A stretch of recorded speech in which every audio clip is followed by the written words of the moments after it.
Aujourd'hui, celles qui travaillent par nécessité ou par goût vous diront quelles sont, d'après leur expérience, les difficultés d'avoir un métier. Cette question, que faire après le bac ? Je vais être une voiture de police. Je voudrais rentrer dans la marine nationale, parce que la mer me plaît. Josie, c'est comment travailler ? Moi j'ai pas une idée fixe, il y a des métiers qui me plaisent mais j'arrive pas à trouver mon métier. En attente de place. Tu vas faire quoi après quand tu seras grand ? Je vais aller quitter moi. Bonjour à tous, j'espère que vous allez bien, je suis Clément et bienvenue dans un nouvel épisode de Qu'est-ce que tu vas faire plus tard ? La deuxième de Qu'est-ce que tu vas faire plus tard, donc le crash test est passé, il ne reste plus qu'à confirmer, et pour m'aider dans cette lourde tâche, je suis en compagnie du meilleur joueur de water polo de sa génération, et en même temps c'est le seul que je connaisse. Il n'est pas né dans les années 2000, ni dans les années 90, mais bien dans les années 80. S'il avait pu exister le feat Jimi Hendrix avec Claude François, ce serait son top 1 all of time. C'est accessoirement un de mes meilleurs amis, c'est Hugo Martinez. Salut Hugo. Salut Clément.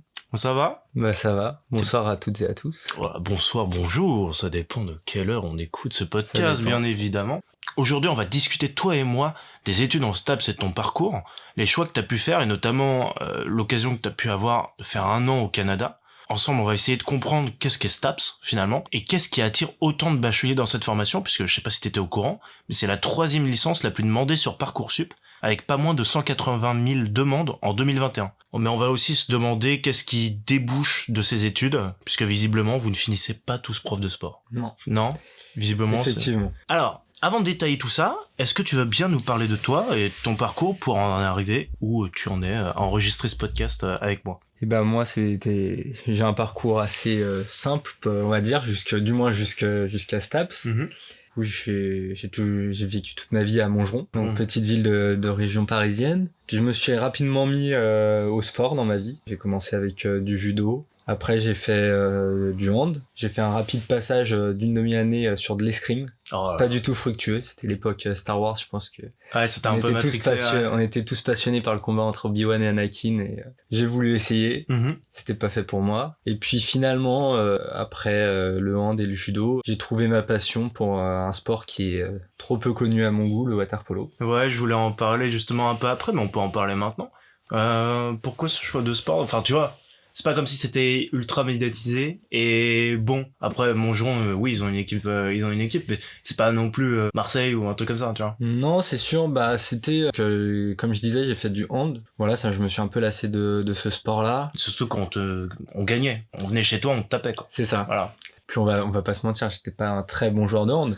Ah, on se rappelle tous de cette dernière minute où tu t'es raté contre moi. Voilà, c'est ça. On peut le dire. Donc non, j'ai voulu arrêter le hand. Je savais que je voulais continuer dans un sport collectif et je suis allé au forum des associations. Donc à ce moment-là, je devais avoir 13 ans. Je me disais quand même que dans des sports comme le basket, le foot ou même le volley, les équipes elles étaient déjà constituées, que ce serait pas facile de s'intégrer dans un groupe. Et puis ils sont grands aussi. Et puis j'ai vu un stand du water polo. Je suis allé m'enseigner, ils m'ont dit il y a des places à prendre. Une séance découverte. L'équipe de France t'attend. Donc j'y suis allé. D'ailleurs, je me suis fait une entorse au doigt sur l'entraînement découverte. Ils se sont dit découverte. Bonne découverte. Et là, je me suis dit que c'était un sport qui était fait pour moi et puis bien sûr. Après 9 ans, j'y suis toujours donc. Et alors, donc là tu nous as parlé un peu de ton parcours sportif. Et au niveau de ton parcours scolaire, comment ça s'est passé pour toi ? Parcours scolaire, collège normal. Je suis arrivé, j'ai passé mon brevet. Ensuite, j'ai continué dans le même lycée. Je suis rentré en seconde générale. Après, je me suis orienté sur une première économique et sociale, donc première ES, qui n'existe plus aujourd'hui, si je dis pas de bêtises. Non, c'est ça, il y a une réforme. Il y a plus ES, S ou L. Et puis j'ai eu mon bac mention assez bien. On applaudit encore. On applaudit. On le salue. L'option sport qui a aidé. L'option sport, la section européenne espagnole. Voilà, c'était le bon vieux temps. Voilà, le bon vieux temps. D'accord. Et alors maintenant, t'es en STAPS. Exactement. Donc, tout de suite t'as choisi, tout de suite tu t'es dirigé par là. Parce que toute ta vie, t'as fait du sport. Disons que je savais que sur ma période collège-lycée, surtout collège, j'avais pas trop d'idées sur ce que je voulais faire. J'avais plus ou moins des idées, je savais que je voulais faire un truc qui bouge, pas forcément assis derrière un bureau toute la journée, pas trop savoir ce que je fais. Du coup, j'avais plusieurs idées, pilote de chasse notamment. Et bon, après, du coup, est arrivée la seconde. J'étais pas non plus le plus gros bosseur du monde à l'école. J'ai hésité à prendre une première scientifique. Ouais. Je me suis dit que ce serait peut-être un peu trop compliqué. Et puis, je me suis dit, économique et social, c'est pas plus mal. C'est plus général, on va dire. Ça permet de toucher un peu à tout. Et que si jamais vraiment, je me rends compte que ma passion est ailleurs, je travaillerai 2 fois plus dur pour pouvoir... Et puis finalement, donc en première et terminale, je savais de moins en moins quoi faire. Je savais que j'avais toujours cette passion pour le sport. Et puis arrivé en terminale où il fallait qu'on fasse nos choix, je me suis dit que valait mieux faire mes études dans un domaine qui me plaisait. Au moins j'aurais moins de mal à me mettre au travail ou à trouver la motivation, on va dire. Je me suis rapidement orienté sur un projet en STAPS, donc sciences et techniques des activités physiques et sportives. Il la connaît par cœur. Là, maintenant, qu'est-ce que tu fais actuellement ? Là, maintenant, je suis sur un master en management du sport. Donc, j'ai fait les 2 premières années de STAPS, en tout cas dans mon université, elles étaient sur tronc commun, donc on fait tous les mêmes matières. Les 2 premières années, c'est ça ? Les 2 premières années. Puis pour ma 3e année, donc je me suis orienté sur une licence en management du sport, j'ai validé ma licence, je suis rentré en master 1 qui est master management du sport, donc pareil, c'est une sorte de tronc commun. Et après, on avait le choix entre 2 masters. Donc, pour rentrer en M2, on avait un choix. Donc, il y avait le master PPSOS, donc politique publique et organisation sportive. Et le master que j'ai choisi, le master SLEM, donc sport, leisure and event management. Sport, loisirs et événements sportifs. D'accord. Management d'événements sportifs. Ok. Et du coup, j'ai opté pour ce master-là. Déjà, la formation, donc le M2 est entièrement en anglais. Je me suis dit que ça pouvait être une opportunité avec dans le monde du travail qui est très anglophone, on va dire, surtout dans le monde du sport. Je savais qu'il y aurait des étudiants étrangers aussi, donc c'était vraiment une opportunité que j'avais envie de tenter, puis c'est passé. Donc voilà. Parce que toi t'es quand même assez tourné vers l'international, puisque t'as quand même fait toute la section européenne. Donc pour ceux qui connaissent pas, en gros c'était des classes spécialisées où donc c'était soit de l'anglais, soit de l'espagnol, donc dans notre lycée, mais qui te permettaient du coup d'approfondir la langue, donc anglais ou espagnol, et pourquoi pas de partir à l'occasion à l'étranger, donc dans un pays hispanique ou alors dans un pays anglophone, pour ceux qui étaient en section européenne en anglais. Pourquoi t'as toujours été tourné vers l'international ? Ça t'a toujours attiré ? Je sais pas, alors l'époque de la section européenne espagnole, je me souviens que j'avais vraiment une grosse passion pour l'Espagne et la langue espagnole. Bien sûr. Grand supporter du FC Barcelone. Exactement. Puis après voilà, disons que le voyage appelle le voyage, donc au fur et à mesure découvrir des choses par le voyage, ça donne c'est là qu'on se rend compte qu'en fait même pour travailler une langue, il y a rien de mieux que de voyager. Puis j'ai toujours aimé découvrir des choses d'autres pays. Après j'avoue que ces derniers temps, moi je suis beaucoup tourné sur l'Amérique du Nord plus particulièrement, et je pense que ça a plutôt un lien en fait avec les sports aussi que je regarde. Je me souviens quand aux environs de la 4e, j'ai commencé à regarder du football américain. J'ai tout de suite accroché et depuis je suis vraiment de façon assez régulière ce sport-là. Puis j'essaie de regarder aussi les autres sports qui se font en Amérique. Donc. Et est-ce que regarder ces sports-là, tu y réfléchis quand tu le regardes ? Évidemment, c'est pour ton plaisir. Mais est-ce que tu regardes ce sport aussi, pourquoi pas, d'un point de vue professionnel, c'est-à-dire que tu auras des connaissances sur ce sport-là ? Ou en France, par exemple, le football américain est pas trop développé, le water-polo est pas trop développé, le baseball est pas trop développé. Est-ce que tu vois ces sports typiquement américains, même si le baseball ça quand même ça cote, ou au Japon par exemple, est-ce que tu trouves que ça pourrait être une plus-value professionnelle ? Bah oui, parce que du coup si tu parles sur le marché en France en tout cas, c'est quand même une plus-value, parce qu'aujourd'hui en France des personnes spécialisées dans le monde du sport qui connaissent un minimum au football américain, il y en a pas non plus des masses. Si je prends l'exemple dans ma promo, je suis l'un des seuls qui connaît toutes les franchises, qui connaît quelques joueurs et qui connaissent réellement les règles. Mais je sais pas, est-ce qu'après quand je les regarde, est-ce que je les aborde d'un côté un peu plus professionnel ? J'essaye avant tout de prendre du plaisir quand je les regarde. Oui, forcément. Après, c'est vrai que par rapport à, imaginons, une réflexion que va faire un commentateur ou quelque chose, je me dis ouais, ça pourrait être intéressant, ou même quand tu regardes un match, tu te dis ça pourrait être une activation sympa à faire. En France, par exemple, développer ce sport-là en France. Après, tu vois plus d'un côté professionnel quand tu vas regarder un événement comme le Super Bowl, par exemple. Oui, c'est ça. Tu vas regarder le Super Bowl au football américain, tu vas te dire ouais, quand même, ils font des trucs Alors, certes, la façon de consommer le sport, elle est différente, et c'est ça qui est aussi très intéressant, je trouve. Disons que c'est pas dans la pratique du sport que je vais observer ça d'un point de vue professionnel, mais ça va plus être dans la consommation du sport. D'accord. C'est-à-dire que par exemple, si tu observes comment les gens regardent le foot en France, là je parle du football européen, comment les gens regardent le football européen, ça n'a rien à voir avec comment un Américain va consommer sa partie de baseball ou de football américain. Ouais,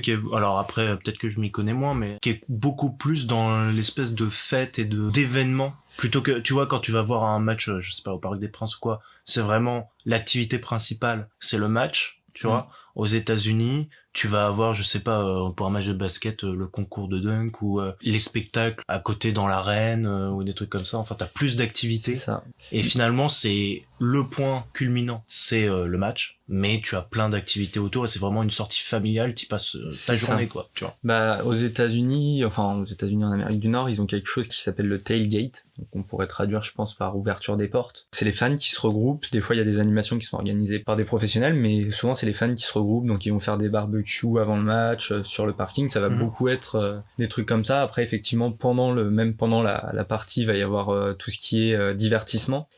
Faut vraiment que pour qu'un spectateur nord-américain suive un sport, va falloir associer à ça beaucoup de show. Ouais, c'est ça. C'est vraiment le show, quand on dit le show à l'américaine, c'est vraiment ça, quoi, tu vois. Et puis, c'est aussi même si en France, tu vois, ça coûte un petit billet quand même d'aller au stade et tout, mais t'as vraiment un vrai investissement de la part des Américains qui vont voir un match de football américain ou quoi. Enfin, c'est un petit billet quand même. Alors, faut savoir que c'est super intéressant comme truc, c'est que on va essayer de classer les 4 gros sports aux États-Unis, Canada, qui sont le football américain, le hockey, le baseball et le basket. Si on prend le baseball, c'est vraiment un sport ultra populaire. Quand tu regardes le prix des billets, ça va être entre $15, on va dire $100 pour une place qui est pas trop dégueu. Donc déjà $15. Oui, tu peux y aller.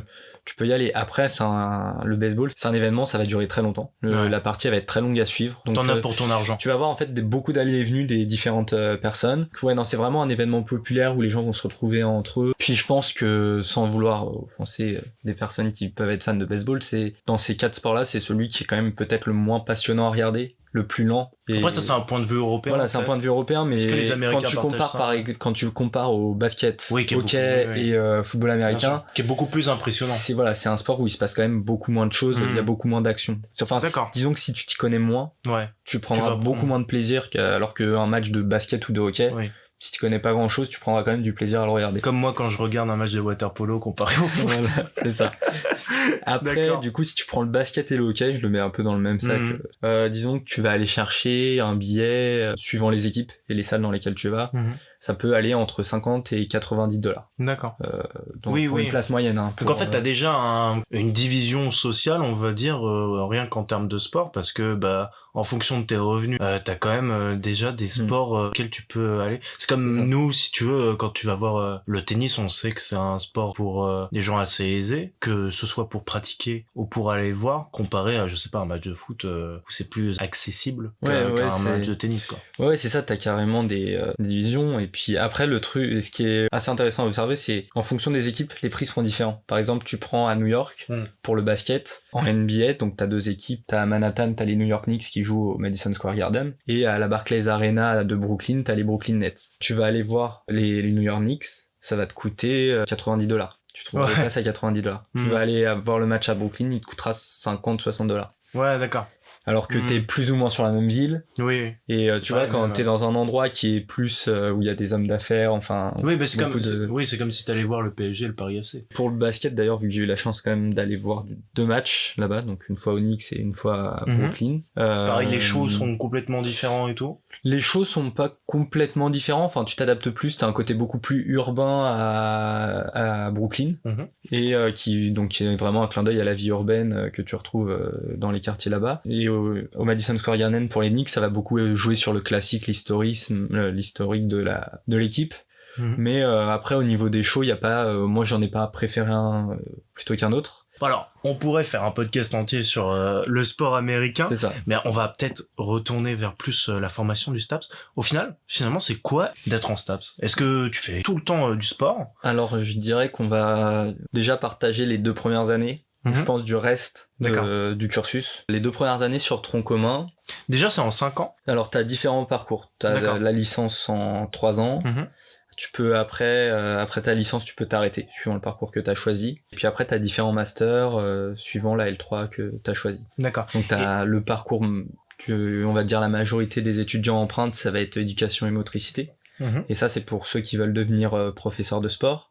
Après, t'as tout ce qui va être entraînement sportif. Donc, quand tu veux devenir entraîneur, ou en général, c'est ceux qui veulent être préparateurs physiques, ou encore APAS, activité physique adaptée et santé, je crois. Donc ça, c'est pour travailler avec un public handicapé, par exemple, des personnes âgées. Et donc non, c'est un parcours qui est assez intéressant et assez demandant finalement. D'accord. Ok. Mais donc c'est des parcours que tu vas développer dans tes 2 premières années, parce que on a comme un tronc commun en fait. C'est ça, on a un tronc commun sur tes 2 premières années, et puis en fait on va avoir une ou deux matières c'est des matières je me souviens plus exactement du nom de ces matières-là, mais où on va te dire de faire un stage à tel ou tel, enfin dans un endroit où tu veux, d'un stage d'observation comme tu pouvais faire en 3e en fait, pour voir si le milieu te plaît. De toute façon là, nous on va plus se spécialiser dans le management du sport, comme tu t'y connais un peu plus, mais on va quand même survoler cette formation de STAPS, surtout sur la licence, et après on parlera de ton master. J'inviterai quelqu'un qui est plus spécialisé en éducation et motricité. Pour toi, c'est quoi les qualités d'un étudiant pour être en STAPS? Est-ce qu'on est obligé d'aimer le sport? Est-ce qu'on est obligé d'être fort en sport? Enfin, il y a cette espèce de cliché où on se dit vas-y, je suis fort en sport, je vais faire STAPS, mais a priori c'est pas que ça. Ouais, alors est-ce qu'il faut aimer le sport? Je vais te dire oui, parce que c'est quand même si t'aimes pas ce domaine-là, je pense que t'auras pas la motivation nécessaire sur les 2 premières années en tout cas pour te mettre au travail et réussir tes 2 premières années. Être fort en sport, non. Après, j'entends les clichés qu'on peut avoir, mais la chance que j'ai eue, c'est quand je suis arrivé en STAPS, j'avais pas tous ces préjugés de me dire ouais, si je suis pas bon dans ce sport-là, ça va être très dur cette année-là, etc. Je pense que pour réussir en STAPS, faut savoir être polyvalent, parce que les 2 premières années, on va avoir vraiment des matières qui sont totalement différentes. On va avoir de l'anatomie, de la physiologie, de la biomécanique, mais à côté de ça, on va aussi avoir de la sociologie, de l'histoire du sport, de la psychologie, donc et d'autres matières. Hein. Donc ça fait que tu vas vraiment avoir, ça fait un gros spectre à couvrir. Donc si t'es pas polyvalent, si t'arrives pas à être polyvalent, ça va être beaucoup plus compliqué. Et justement, quand tu me parles de toutes ces matières, donc tu vois, sciences humaines, etc., je me dis, ça a quand même plus l'allure de quelqu'un qui a fait S et qui va s'orienter là-dedans. Puisque c'est donc S plus du côté scientifique, donc maths, physique, SVT, etc., enfin sciences. Et toi, pourtant, t'as fait ES. Est-ce que t'as trouvé que c'était un gros palier à franchir ou pas du tout? Pour certaines matières, oui. Pour le coup, par exemple, l'anatomie, on pourrait se dire comme ça, ouais, si on n'a pas fait S, c'est chaud, mais en fait, même ceux qui ont fait S, ils étaient au même point d'égalité que nous, parce que l'anatomie, ça reste un sujet qui est assez spécifique. C'est-à-dire que c'est pas parce que t'as fait S que tu vas connaître les muscles du corps, tous les os et les actions, les trajets des muscles. Donc ça, tu pars sur un pied d'égalité avec les S. Après, ce qui est physiologie, forcément, tu vas avoir un peu de retard, mais tu vas le rattraper si tu t'accroches, tu te rattrapes. Là où j'ai eu peut-être le plus de mal, c'était biomécanique. D'accord. Biomécanique, sauf qu'après on avait un cours où en fait ils nous avaient fait un test en début d'année, qui était pas noté le test, hein. C'était vraiment pour voir notre niveau, et ceux qui avaient au-dessus d'une certaine note étaient exempts de ce cours-là pendant tout le premier semestre, par exemple. D'accord. Et tous ceux qui avaient en dessous, donc moi j'ai eu en dessous, sachant que je n'avais pas fait S, et j'ai eu cours, donc ça te permettait en fait d'arriver en bioméca ou en physiologie et d'avoir quand même une base plus ou moins similaire à ce qu'ont eu les S en arrivant en STAPS. Ok. Et par exemple, est-ce que tu peux attester que par exemple si tu as fait ES en sociologie, t'es plus en avance que les S, et l'inverse, les S sont plus en avance en biomécanique que toi qui as fait ES? Par exemple, moi je pense que l'ES, si tu vas par exemple en management du sport, t'auras un gros avantage, enfin sur certaines matières, t'auras un très gros avantage par rapport à des personnes qui ont fait S et qui ont jamais vu d'économie de leur vie. Après, sociologie, la façon dont c'est abordé, oui, il y a des concepts qu'on avait vus nous en ES et qui n'avaient pas été vus par les S, mais c'est pas non plus des concepts ultra compliqués, donc en fin de compte, si tu t'accrochais, si t'étais sérieux et que tu suivais bien les cours, normalement t'étais pas trop à la traîne, peu importe la formation que t'avais faite en fait. D'accord. Et par exemple, là on parle de SES, est-ce que t'as d'autres profils qui rentrent, par exemple des bacs pro ou des bacs techno? Alors oui, on avait vraiment de tous les profils, on avait bac pro, bac techno, on a eu des personnes qui étaient dans la vie professionnelle depuis un moment et qui revenaient faire leurs études. Et c'est ça qui est vraiment très intéressant quand on fait STAPS aussi. Faut pas se dire qu'il y a que l'aspect universitaire qui est important, il y a vraiment tout l'aspect humain qu'il y a autour qui est vraiment agréable. Et en fait, ça permet vraiment de tous les horizons, tu vois vraiment tous les horizons. Tu vois pas qu'un type de personne pendant toute ta formation. Et ça te permet même, toi, en tant que personne, de t'ouvrir, finalement. Donc, c'est pour ça que c'est assez intéressant. Ouais. Après, là, pour le coup, des bacs pro, des bacs techno, ils auront peut-être plus de mal. Alors, je veux juste revenir, du coup, sur, donc, c'est vrai qu'on n'a pas du tout parlé des sports. Oui, j'allais te demander. Mine de rien, en STAPS, donc je disais, faut aimer le sport pour réussir, mais par contre, on n'est pas obligé d'être un bon sportif. Faut mine de rien être un minimum sportif. Quand ça se passait comme ça, en tout cas, donc moi je suis à l'université anciennement Paris-Sud, maintenant Paris-Saclay qui est à Orsay. En première année, on avait 3 polyvalences sportives par semestre, plus une spécialité. Donc la spécialité, ça c'est vraiment propre à Orsay en première année. On était l'une des seules universités qui proposait de prendre une spécialité en première année. Et c'est quoi ces spécialités du coup ? Du coup, moi j'avais pris spécialité handball par défaut. Parce qu'il y avait, c'est des spécialités sportives. Voilà, c'est ça. C'est pas des spécialités matières. Exactement. D'accord. Tu prends une spécialité sportive. T'en avais beaucoup quand même, mais il y avait pas du coup water polo en même temps. Si c'était pour que je sois tout seul pas très utile. Gardien et joueur en même temps. Et après on m'avait demandé pourquoi j'avais pas pris spé natation parce que les barèmes étaient assez compliqués et j'avais pas envie de compter les carreaux tous les mardis matins. Et donc en fait la spécialité, on avait ce sport-là pendant nos 3 années de licence. C'était toujours sur le même créneau, le mardi matin. Donc on avait 2 heures de pratique, puis 1 heure ou 1 heure et demie de théorie. Et donc en théorie, c'était en général soit comment éduquer la matière, donc à travers des entraînements ou pour un public non handballeur, ou alors c'était vraiment, tu parlais handball pur et dur, des tactiques et des règlements, voilà. Donc tu rentrais vraiment en profondeur dans ce sport-là quand tu prenais la spécialité. Et après, en première année, on avait 3 polyvalences par semestre. Donc ça, c'est quoi des polyvalences ? Une polyvalence, c'est 3 sports. Donc ça, tu les choisis pas. Ouais. Et c'est un peu comme t'as un exemple comme ça alors moi j'ai eu je me souviens que j'ai eu danse, j'ai eu natation, j'ai eu basket, c'est très varié en fait. Tu revoles vraiment tous les sports. OK.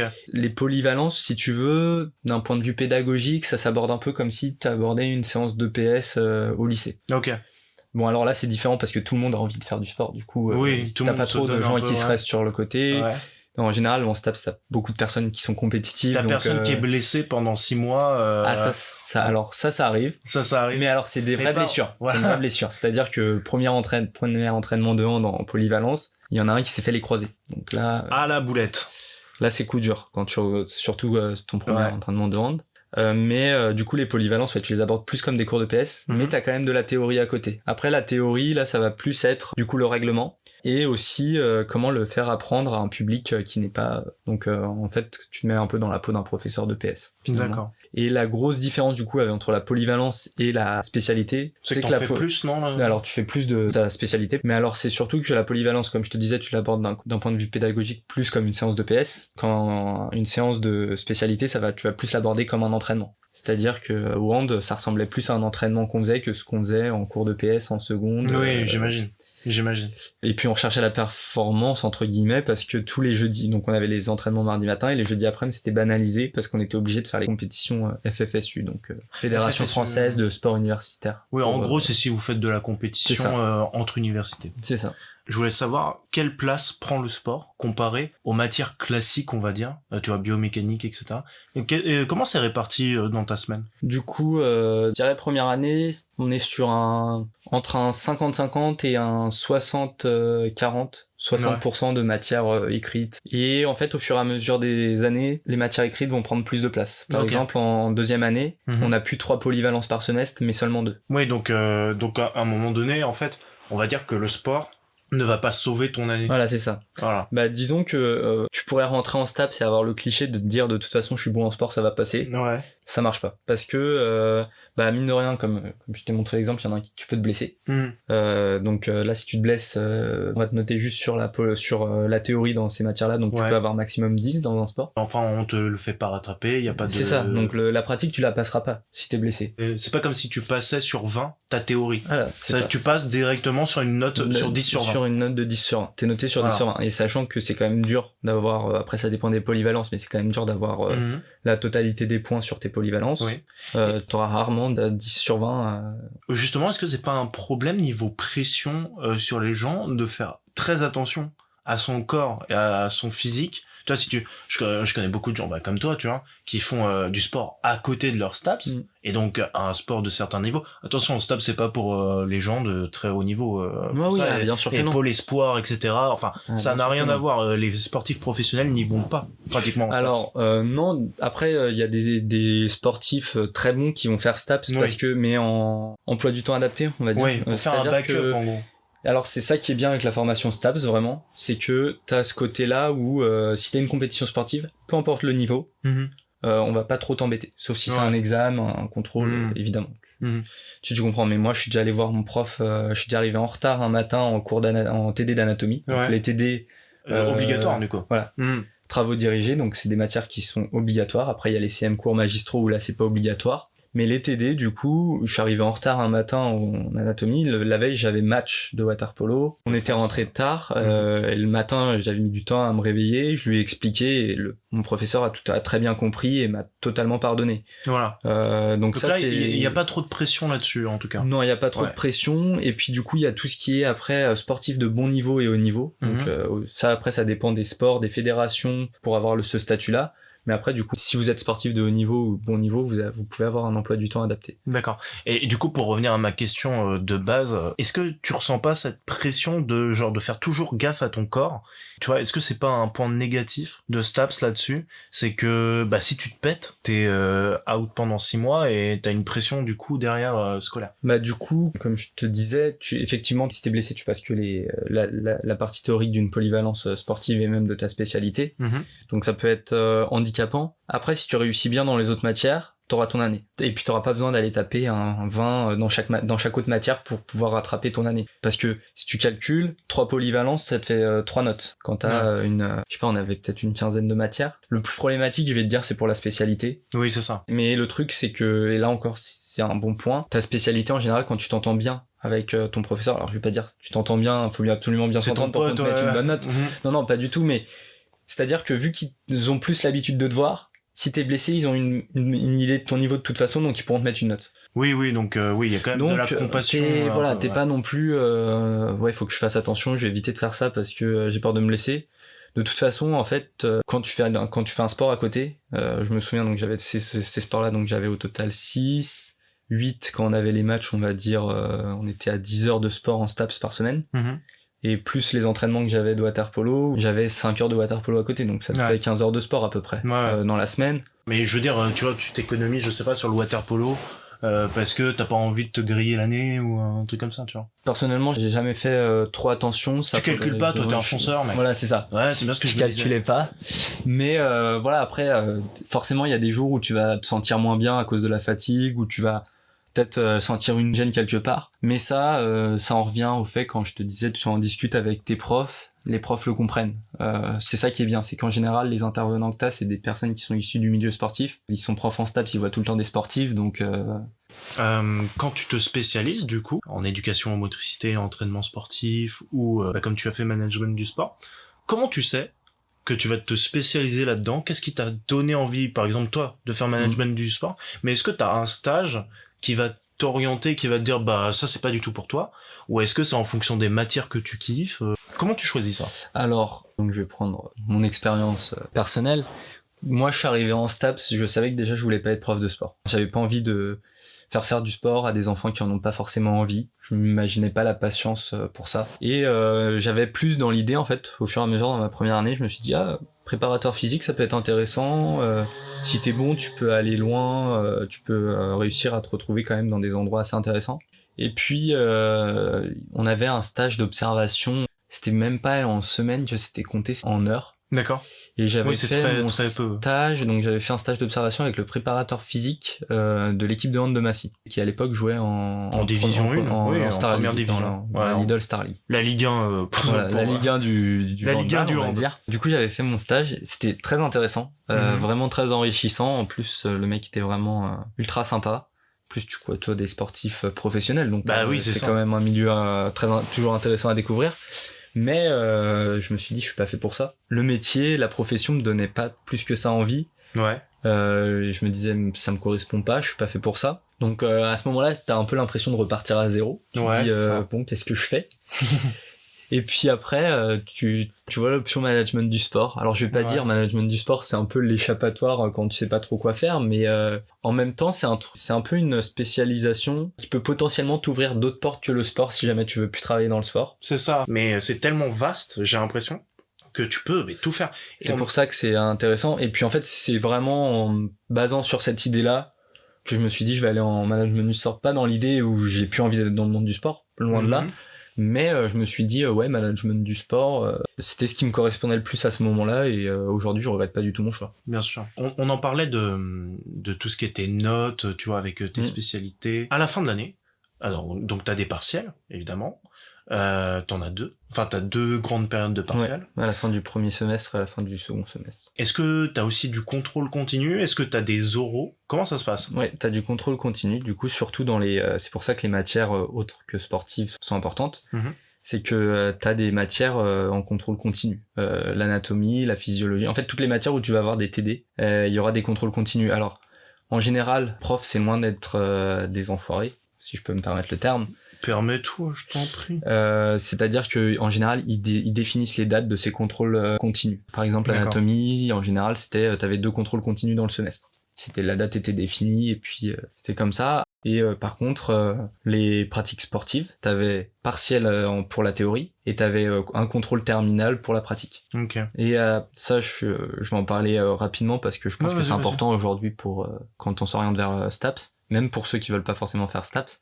C'est-à-dire que STAPS aujourd'hui, c'est une des portes d'entrée de plus en plus importantes pour entrer en études de kiné. J'allais en parler justement. Je voulais savoir ce que t'en pensais justement. Moi, je pense que c'est pas plus mal si ça peut permettre d'alléger un peu en médecine. Bon, certes, ça alourdit en STAPS et c'est quand même ça peut être problématique. Oui, mais... parce que c'est quand même une grosse demande STAPS. Et j'ai même lu, si je peux rajouter mon petit grain de sel, que a priori, ce qui était pris en kiné à STAPS, c'était vraiment le haut du gratin, quoi. C'était vraiment le top du top. Effectivement, il y a de plus en plus de places dans les écoles de kiné qui sont réservées pour des STAPS, donc il y a des passerelles. En général, la majorité se fait en première année, quelquefois en deuxième année. Mais en fait, ce qu'il faut savoir, c'est que, je sais pas si ça a changé. En tout cas, quand moi je suis rentré en STAPS, le moyen d'attribution de ces places-là dépendait des universités. D'accord. Orsay, tu pouvais rentrer en STAPS, tu pouvais même dire je rentre en STAPS kiné, tu te retrouvais dans le tronc commun avec tout le monde. Ok. Et en fait, à Orsay, comment ils procédaient, c'est-à-dire qu'ils prenaient toutes les notes sur les matières scientifiques, donc anatomie, physiologie, biomécanique, peut-être 1 ou 2 autres matières. Ils établissaient un classement de ceux qui avaient demandé kiné. Au cours de l'année, ils avaient fait passer un document pour savoir qui voulait faire kiné. Donc tu t'inscrivais si tu voulais faire kiné. Et ensuite, ils établissaient à partir de ces matières-là un classement.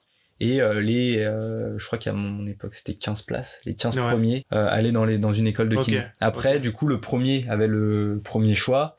Et le premier choix, en général, tu prenais l'école de kiné qui était gratuite. D'accord. Parce qu'après, les écoles de kiné, c'est payant. Et donc, après, je crois que Créteil, il y avait vraiment une classe qui était spécialisée kiné, donc il y avait plus d'heures de cours d'anatomie et de physiologie. Mais en fait, j'ai un peu l'impression que chaque université le fait un peu à sa sauce. Ouais, c'est ça. Bah après, en fait, la règle, c'est finalement les écoles de kiné qui vont dire, pour STAPS Orsay, il y aura tant de places cette année. D'accord. Pour ce STAPS Créteil, il y aura tant de places. Après, voilà, je pense que c'est une confiance mutuelle qu'il y a entre les écoles de kiné et les STAPS.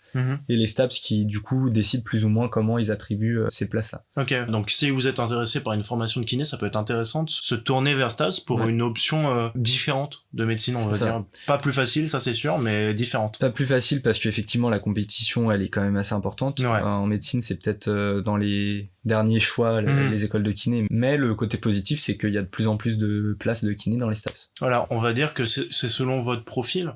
Si vous êtes un peu plus sportif et que vous vous sentez capable de gérer en même temps les matières, on va dire, plus scolaires, et en même temps le sport, ça peut être vraiment intéressant pour vous. Quand tu fais du management de sport, qu'est-ce qui te fait kiffer là-dedans? Ce qu'il y a de vraiment cool dans le management du sport, c'est que t'as vraiment plein de choses différentes, en fait. Tu peux parler de sponsoring, tu peux parler d'événementiel. Après, l'événementiel, nous, ça occupe une grosse partie de notre formation.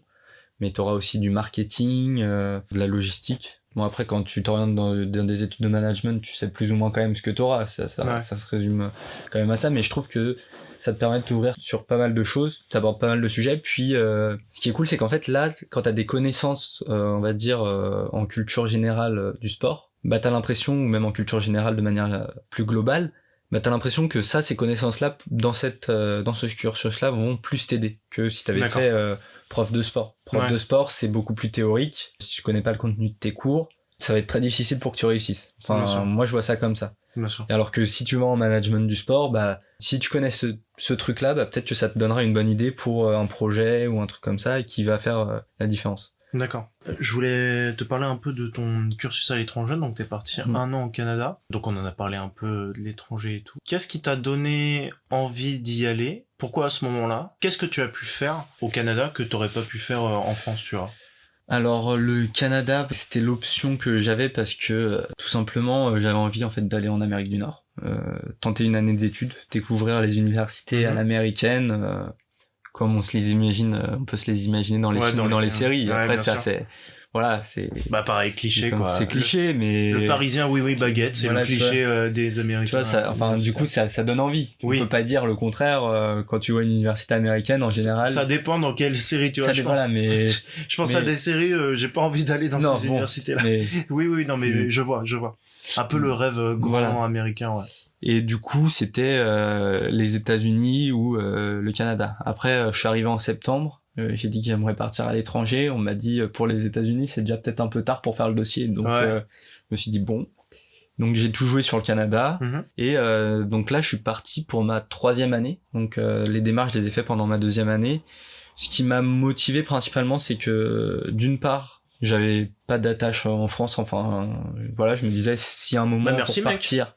C'était maintenant. Non mais c'est pas grave, j'ai pleuré pendant 6 mois. T'as pleuré en Irlande pendant 6 mois. Enchaîne parce que là je vais vas-y. Puis j'avais envie d'un peu de changement. Je me disais j'ai pas envie d'avoir la même routine que les 2 premières années que j'ai faites. J'ai envie de tester autre chose. Et du coup, j'ai postulé, donc c'est pour ça ça a un peu aussi motivé mon choix d'aller en management du sport parce que un cursus à l'étranger, quand tu fais éducation motricité ou un autre cursus en STAPS, c'est un peu plus compliqué d'avoir les équivalences de cours à l'étranger. Alors après, et ça c'est un peu ce que je reproche au système, en tout cas à Paris-Saclay, dans les autres universités, je sais pas, mais c'est-à-dire que si t'as pas envie de partir, si l'idée de partir t'effleure pas la tête, on va pas venir vers toi et te dire vous savez que vous pouvez partir à l'étranger. T'auras un mail dans l'année, pour certains ça arrive dans les spams, qui te dit il y a une réunion pour ceux qui veulent partir à l'étranger. C'est tout. Donc c'est vraiment à toi de faire les démarches. Après c'est une façon de voir qui est réellement motivé pour partir. Est-ce que tu trouves que c'était quand même assez flou niveau information ça? Même une fois que t'as assisté à la réunion, est-ce que quand t'es parti, tu savais exactement ce que t'allais faire là-bas? Et est-ce que tout était carré dans ta tête?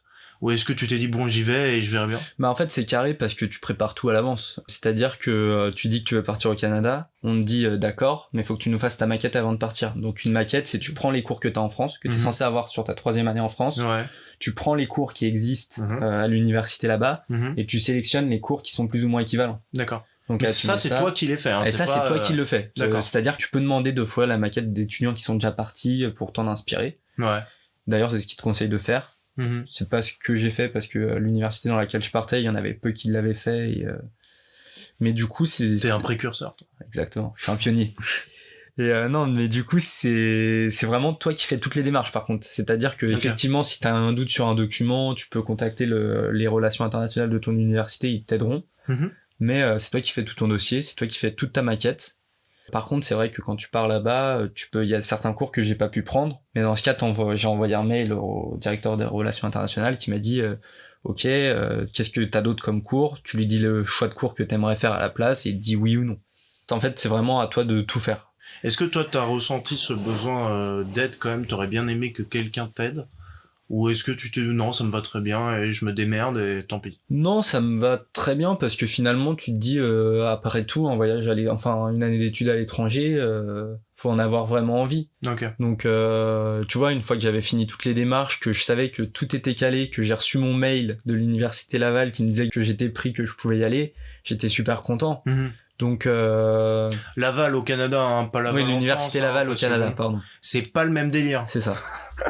Université Laval à Québec. Et du coup là-bas, est-ce que t'avais un référent ou est-ce que pareil, t'étais lâché dans tes cours et voilà, et l'année suit son cours normalement, ou est-ce que tu dois faire des retours en France sur ce que tu fais? C'est quoi les modalités?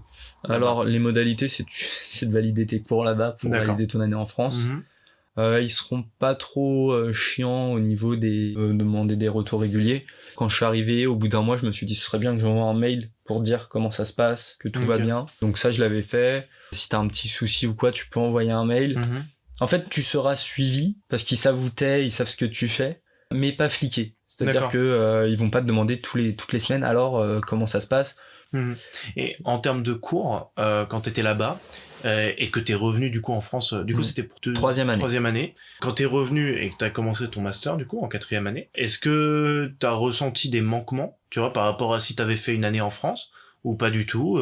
Est-ce que tu t'es dit ah merde j'ai raté ça, c'était important et je l'ai pas fait mais bon je vais le rattraper enfin? Faut savoir que quand je suis parti au Canada, là-bas il y avait pas de cours spécialisés en management du sport, marketing sportif, c'est-à-dire qu'il y avait pratiquement exactement les mêmes matières qui étaient dispensées en France. D'ailleurs, excuse-moi de t'interrompre, mais est-ce que c'était en anglais les cours là-bas ou est-ce que c'était en français? Non, c'était en français. D'accord. Mais par exemple, est-ce que si tu partais aux États-Unis, c'était des cours en anglais. Là, c'était des cours en anglais. Par exemple, j'avais fait une maquette aussi pour partir à Madrid, qui avait été acceptée. D'ailleurs, les systèmes d'échange entre les différents, par exemple, t'as l'échange Erasmus.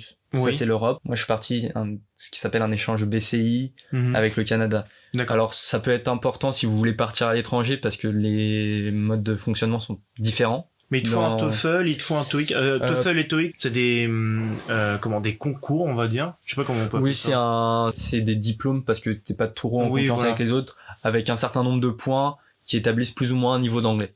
Voilà. Et en fait, en fonction de votre niveau d'anglais, vous pouvez partir dans telle université ou telle université. Pour les universités américaines, oui, ils demandaient un TOEIC ou un TOEFL. C'est pour ça aussi que j'y suis pas allé parce qu'il fallait que le dossier soit fini ultra tôt et les premiers examens de TOEIC et de TOEFL, ils étaient pas avant octobre-novembre. Donc c'était trop juste niveau administratif. Donc voilà, si vous avez une destination vraiment que vous voulez absolument, il faut bien s'y prendre à l'avance. C'est ça. Alors du coup c'est le cas surtout pour les États-Unis et le Canada dans le cadre d'un échange BCI parce que Erasmus en fait c'est plus des relations qu'il y a entre les universités, c'est-à-dire que ça va être une relation directe. Je sais pas si vous voulez partir à Prague. À Prague par exemple vous allez c'est une relation directe avec l'université Paris-Saclay et ils ont imaginons 5 places par an avec l'université Paris-Saclay. Et si par exemple tu veux partir à Madrid, nous je me sais qu'à ma période c'était pas beaucoup demandé. Si je voulais partir à Madrid, j'étais presque sûr d'y aller parce qu'il y avait 10 places peut-être qui étaient réservées pour notre université et personne ne le demandait. Donc j'étais presque sûr de pouvoir partir. Alors que l'échange BCI, là où c'est plus compliqué, c'est que faut que ton université accepte de te laisser partir. C'est-à-dire que que ta lettre de motivation puisse les convaincre et que ta maquette les convainc aussi. Faut que tu arrives à convaincre l'université là-bas. Et donc pour revenir justement au moment où t'es revenu en France, du coup on parlait de tes difficultés potentielles dans les cours. Difficultés potentielles dans les cours, du coup non, parce que j'avais vu t'as une tête. Je suis une machine un peu. Ah t'es une machine, c'est bien ce que je me disais. Et parce que du coup j'avais les bases, après c'était juste à adapter au monde du sport. Je vais dire là où j'avais peut-être un peu plus de manquement, c'est que du coup je connaissais un peu moins de monde en termes d'étudiants que niveau social en fait. Niveau social. Après bon ça a pas été trop long, j'avais quand même un de mes meilleurs potes qui était l'accent québécois a bien aidé. Exactement. Voilà, évidemment. Mais j'avais un de mes potes de ma première année qui était aussi. J'avais un pote qui était parti avec moi. Au fur et à mesure, ça s'est quand même bien goupillé. Le plus dur, en fait, finalement, ça avait été pour me faire accepter en M1. D'un point de vue administratif, parce que au début j'ai été refusé. Parce que ce qui s'est passé, c'est qu'ils avaient pas reçu encore mes notes du second semestre au Canada, qui étaient quand même assez bonnes. Et du coup, ils m'avaient dit, finalement, on a pris vos notes du second semestre de L2. Ah! Donc donc là bon après voilà ça a été des coups de fil, des mails. Alors que t'avais rien foutu en L2. J'avais pas rien foutu en L2 mais c'est-à-dire que quand t'es noté sur des cours d'anatomie, de physiologie ou de biomécanique quand d'autres sont juste notés sur du management du sport. Oui, alors que de toi tes points forts c'était sur le management du sport. Et que mon second semestre au Canada était très réussi. Et du coup ils ont pas pris en compte les notes du Canada. Et du coup finalement mon bulletin est arrivé du Canada. Ah oui. Je l'ai transmis. Et là, c'était bon. J'avais fait en plus mon stage. J'étais revenu en France faire mon stage d'1 mois. Et j'avais fait un très bon rapport de stage et une très bonne soutenance. Et j'avais envoyé tout ça par mail et le mec m'avait dit, au vu de ces nouveaux éléments, vous êtes pris pour... Oui, donc il faut être vigilant quand même quand tu pars à l'étranger, faut suivre bien ce qui se passe. En plus, après, ce qui était compliqué cette année, ça avait été quand même le Covid. Ouais, bien sûr. En fait, là où j'ai du mal à comprendre, c'est que donc t'as une spécialité management du sport en L3. Ok. Tu fais un master qui s'appelle aussi Management du sport. Qu'est-ce que tu vas voir en plus que t'as L3 ? Pourquoi ne pas s'arrêter en L3 ? Bah, du coup, le M1, donc en Master 1, comme je le disais au début, c'est-à-dire que après, t'en as qui vont partir en M2 PPSOS et M2 SLEM. Donc là, tu vas vraiment voir des matières différentes. Donc tu vas voir marketing sportif, tu vas voir un peu d'événementiel. Tu vas voir aussi tout ce qui est des matières un peu plus de politique publique. D'accord. Ça, c'est quoi, par exemple ? Donc on va t'apprendre quels sont les pouvoirs d'un département, d'une région, pouvoir sur un événement sportif. D'accord. Tu organises un événement quoi dépend de qui, ce qu'une ville peut mettre en place pour sa politique sportive, comment gérer les différentes politiques sportives. Donc je vais dire, dans le management du sport, c'est quand même quelque chose qui est assez général. Tu vois des côtés publics, les côtés privés, t'étudies un peu les fédérations, t'as vraiment un peu de tout. On avait aussi de la compta, de la RH. Ok. En fait, on avait des matières théoriques, donc marketing, gouvernance, etc. Mais on avait aussi des matières outils, entre guillemets, si on peut dire ça comme ça, comme la compta et la RH. Des trucs qui peuvent te servir dans la vie de tous les jours, même si tu veux pas être comptable. C'est quand même bien de savoir utiliser des comptes en T. Voilà. Et donc en master, par exemple, t'as pratiquement plus de sport. Ah là, en M1, on n'avait plus du tout de sport. Voilà. Donc le sport, c'est terminé. Mais il faut savoir que dans les autres masters, par contre, ils continuent. L'éducation et motricité, notamment. Oui, mais j'imagine. Je pense que si tu reçois quelqu'un, t'en parleras plus en détail avec lui. Mais eux, ils continuent de faire des sports tout simplement pour savoir comment mettre en place une séance de sport pour un public et comment leur développer sur un programme d'un trimestre, par exemple. Et du coup, on en parlait un peu là, quand t'avais fait ton stage avec le préparateur physique de l'équipe de Massy, de hand. Est-ce que t'as eu d'autres moments où t'as douté de ton parcours professionnel, ou même douté tout court de toi, de tes capacités ? Bah, quand il y a eu le Covid, tu te dis, c'est peut-être pas durable ce que j'ai envie de faire. Comme tous les événements sportifs étaient touchés. Et en fait, tu te rendais compte que la place du sport, c'est peut-être pas si avantageux que ça. Surtout en France. Surtout, si je peux envoyer une petite balle perdue. Surtout en France, c'était. Donc là, tu te dis effectivement, est-ce que c'est périn ce que je vais faire ? On a les JO là 2024 qui arrivent. Est-ce que toi, justement, qui va être dans l'événementiel, qui va être dans le management du sport, est-ce que toi, potentiellement, tu vas pouvoir toucher à ce genre d'événement ? Est-ce que t'as pas quelque chose à dire ? Parce que t'es au tout début de ta carrière, mais justement à la fin de l'année, t'arrives à la fin. Enfin, moi j'imagine que ça doit te faire un peu rêver cet événement. Est-ce que tu penses que y a la place pour tous ces jeunes ?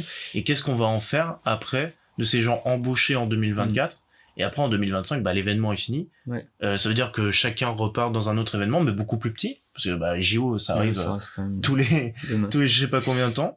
Donc, est-ce que toi ça t'attire, et est-ce que tu te poses des questions là-dessus ? Forcément, ça attire. Travailler sur les JO, ça reste quelque chose qui peut être assez exceptionnel. Maintenant, je t'avoue que c'est pas non plus le truc qui me motive le plus. Ouais, le goal, ça, absolu. Parce que je me dis en même temps, est-ce que si je travaille dessus, je pourrais en profiter tel que j'ai envie d'en profiter Oui, parce que toi, t'es un amoureux du sport, on peut le dire. Enfin, oui, je comprends ta vision de les JO en France. Ça se trouve, je les verrai qu'une fois dans ma vie. C'est ça. Donc, j'ai envie d'en profiter plus que de travailler dessus et de pas voir les 2 semaines passées ou même les 3 semaines avec les JO paralympiques. Sous l'eau. Water polo. Oh là là.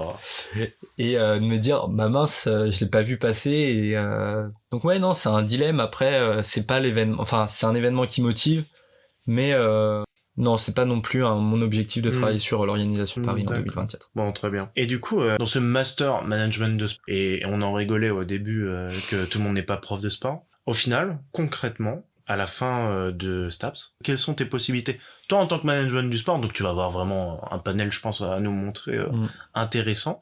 Et même, est-ce que t'as un nom de métier précis, ou est-ce que tu vas aller dans cet événement-là, et puis après tu vas un peu participer à un truc pour un club ?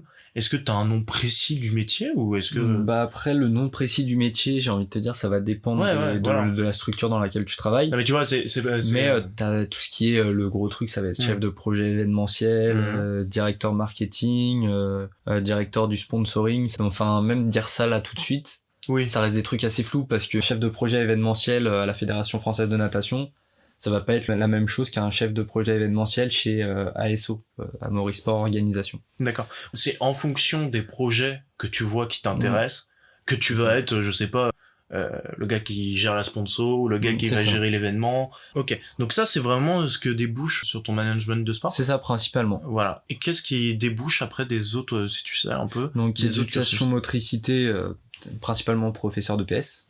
Entraînement sportif, surtout préparateur physique. J'essaie de faire globalement. Préparateur physique pour sport alors, collectif, préparateur physique, ça peut tout. être préparateur physique pour un sportif, un athlète individuel. Ouais. Ça peut être préparateur physique pour une équipe. Nous, dans notre de l'université, il y en a un qui a fini préparateur physique à la Juventus de Turin, par exemple. Le boss. Mais tu vois, c'est un milieu qui reste assez compétitif. C'est-à-dire que si tu veux être préparateur physique dans un club de foot professionnel de la Champions League, tu te retrouves pas en concurrence avec les autres étudiants en STAPS de ton université, tu te retrouves pas en concurrence avec les autres étudiants STAPS de France, tu te retrouves vraiment en concurrence avec tous ceux qui veulent être préparateurs physiques dans le monde entier. Bien sûr. En fait, c'est ça. On va rentrer, il y en a qui vont voir STAPS, ils vont se dire ouais, il y a pas beaucoup de débouchés. Il y en a qui vont rentrer en STAPS, qui vont se dire en fait, il y a plein de débouchés, mais par exemple, faut pas avoir non plus trop d'illusions, faut avoir des rêves. Si on est confiant en soi, qu'on sait qu'on a les capacités, faut foncer. Mais voilà, faut pas non plus se dire bon, je vais peut-être essayer préparateur physique. J'ai vu qu'on pouvait devenir préparateur physique d'une grosse équipe de foot. Non, c'est-à-dire que si on aborde ça comme ça en se disant ouais, je sais pas trop quoi faire, je vais faire préparateur physique parce que j'aime le foot. Non. Ok. Mais justement, en termes de peur de l'emploi, parce qu'en fait, il y a quand même cette image de STAPS justement où il y a beaucoup de personnes qui en font et le taux de réussite a augmenté en 2019. Est-ce que tu as l'impression qu'il y aura assez de taf pour tout le monde? Ça dépend des cursus, mais en fait, tu trouveras, à partir du moment où tu finis ta licence, tu trouveras quelque chose à travailler.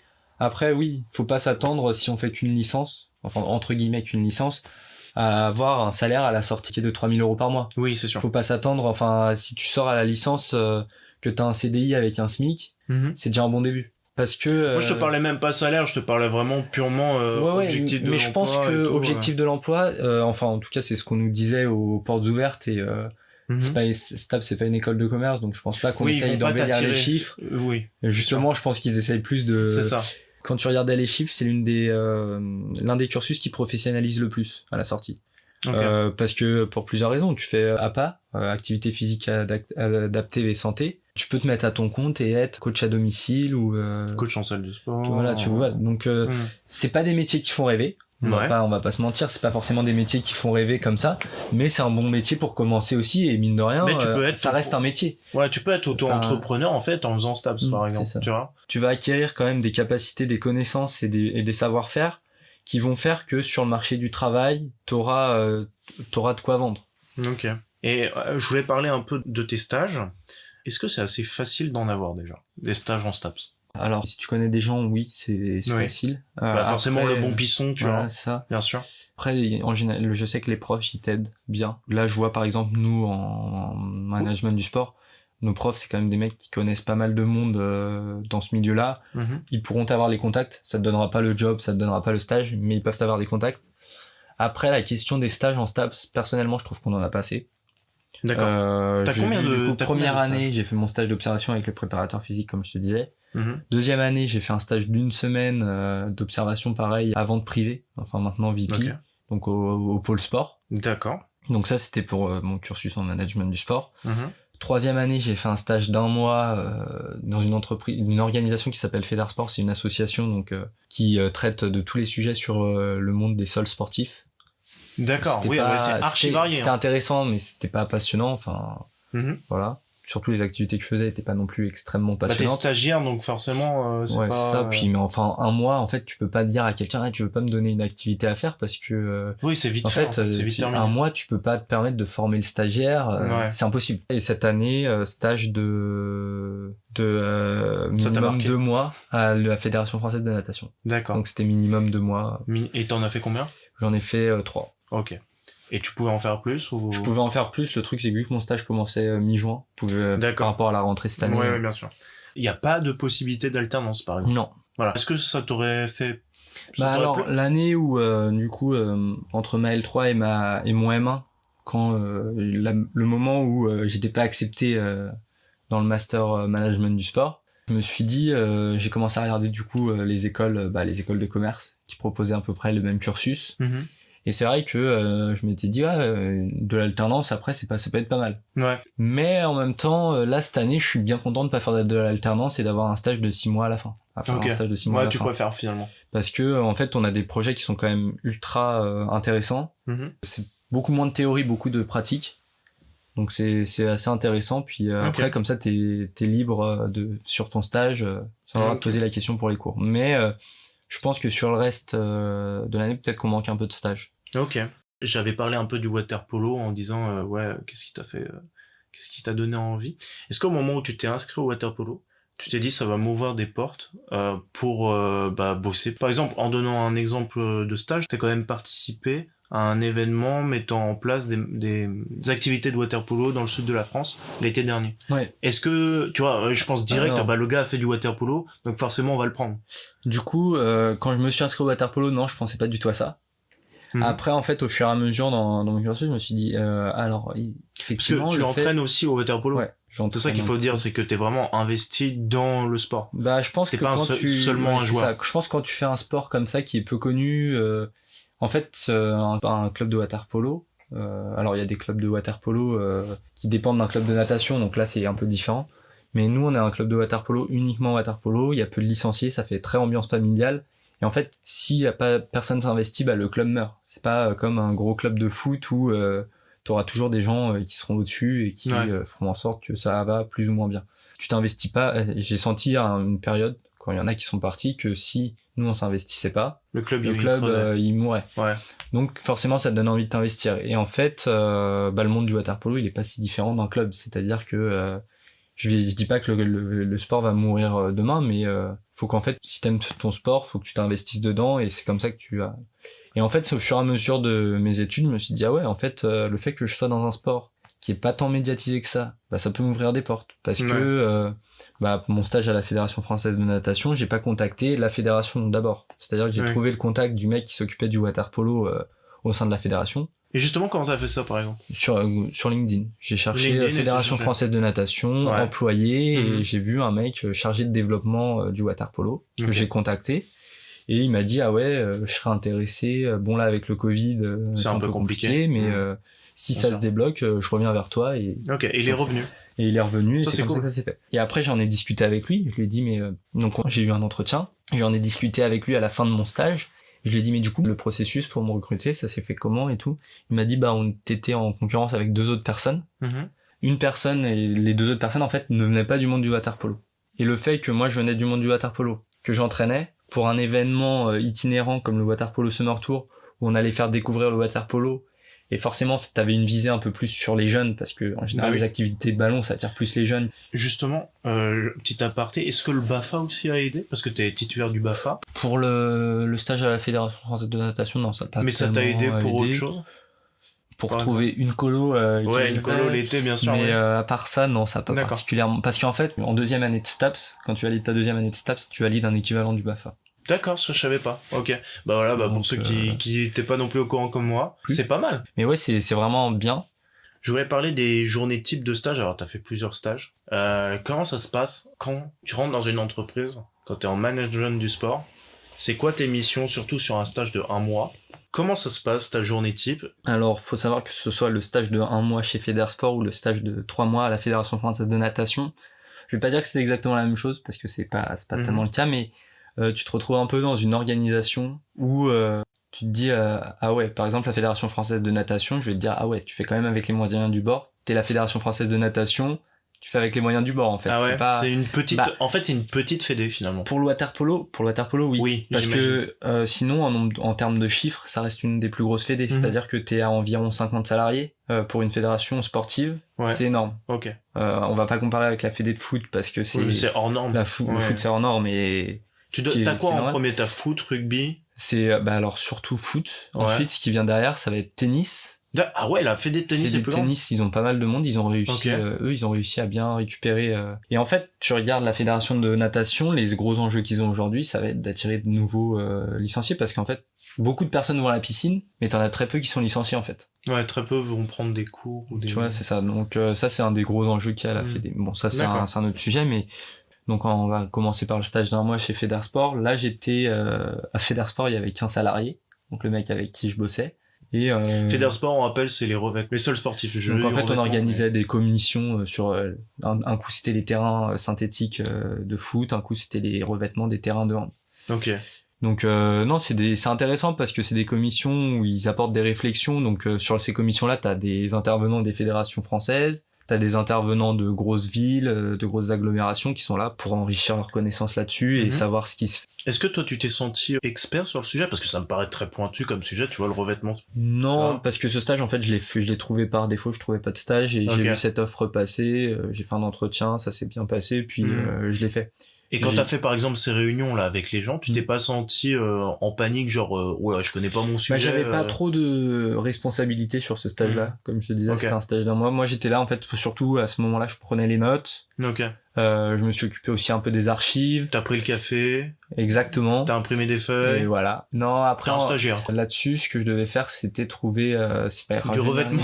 Du revêtement de cette association, parce qu'ils perdaient. Ah, c'est une association. Voilà. D'accord. Sport, c'est une association, et ils perdaient énormément ils ont perdu pas mal d'adhérents. Donc, l'idée, c'était de trouver un moyen d'en attirer de nouveaux. Sur un mois.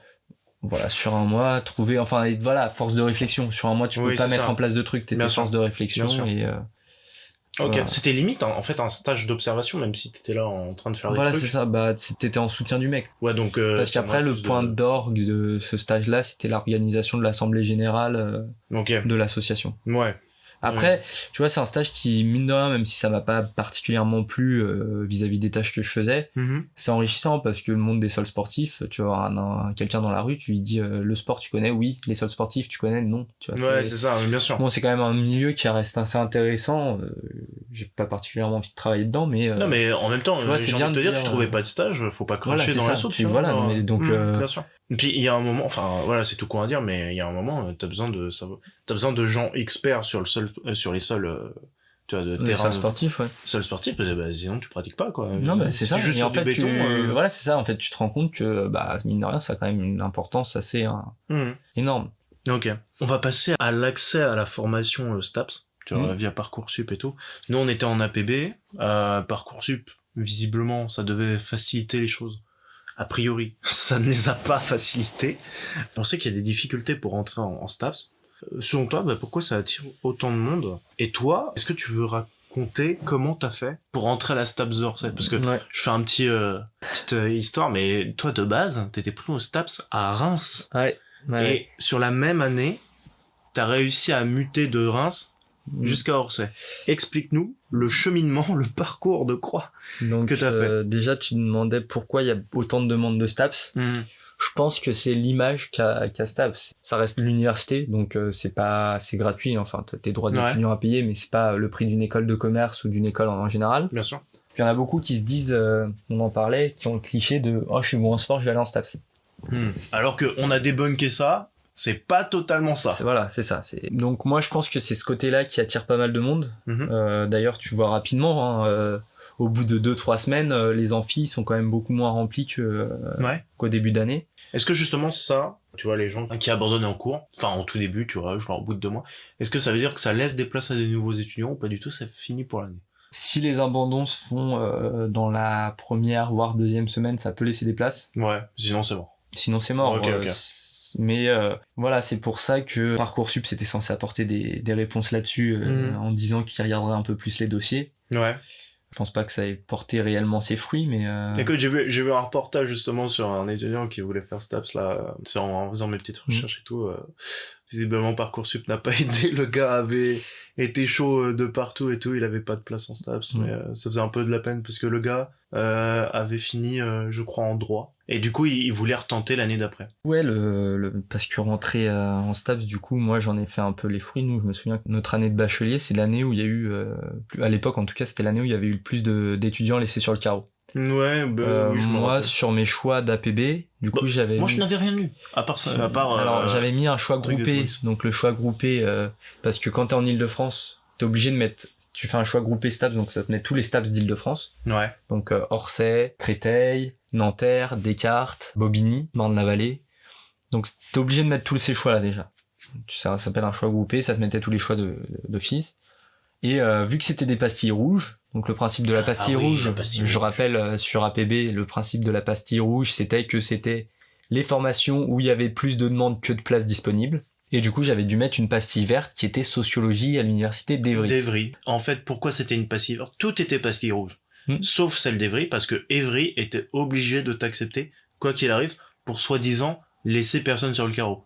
Voilà. Sauf que, du coup, arrivent les résultats d'APB, premier tour, je n'ai rien. Même ma pastille verte, je n'avais pas ma pastille verte. Voilà. Théoriquement, un truc qui est censé te donner une université m'en a pas du tout donné. Voilà. Et les listes, donc il y avait le principe des listes d'attente.